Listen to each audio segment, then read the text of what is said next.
My interaction with the investors here at our conference reveals that the interest clearly exists in India, but it's not that there is kind of a euphoria about the country, about the valuations, etc. The reason for that is most of the investors are a little worried about the direction of the rupee.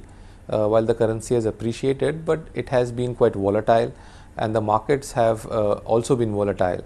So international investors are essentially looking for more stability in both the rupee as well as some stability in the markets. So it's the volatility which is really creating some issues for foreign investors about investing in India at this point in time.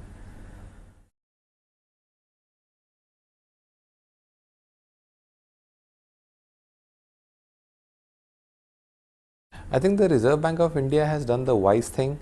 On an overall basis, they have actually ended up reducing the cost of borrowing for the banking system, because while on one hand they have raised the repo rate by 25 basis points, they have also reduced the MSF by 75 basis points. So on a weighted average basis, it reduces cost of funds for the system.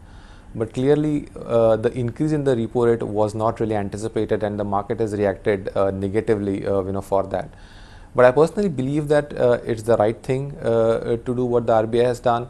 Clearly, there was a space created by the actions of the Fed, where they kind of decided to postpone the proposed tapering, and the Reserve Bank of India has done well to take advantage of that space and tighten the rates here in India.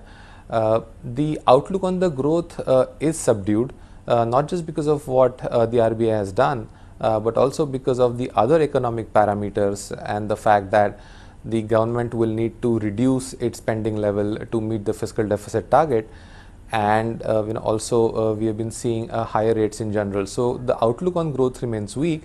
Don't think it's necessarily worsened because of the recent steps by the RBI.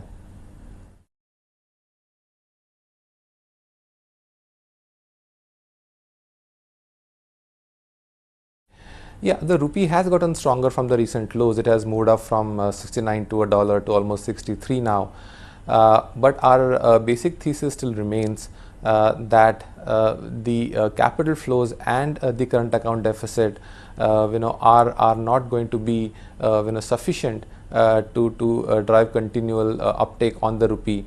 And our thesis is that yes, the current account deficit will reduce thanks to the slowing growth in the domestic markets, and also the fact that the Reserve Bank of India and the government have put some restrictions on gold imports.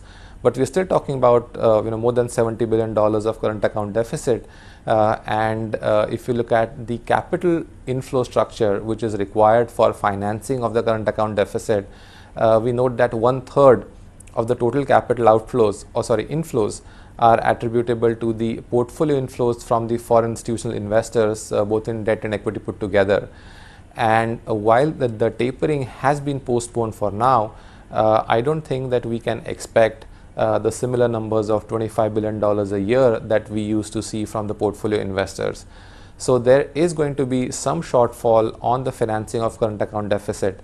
And while there are some measures taken by the RBI, such as the FCNR deposit scheme, etc., which will probably kick the can down the line, but that will still, in our belief, not take away the pressures on the rupee completely. We do believe that rupee will continue to depreciate, therefore, and that's the reason why our preference for exporters like IT companies, that still remains.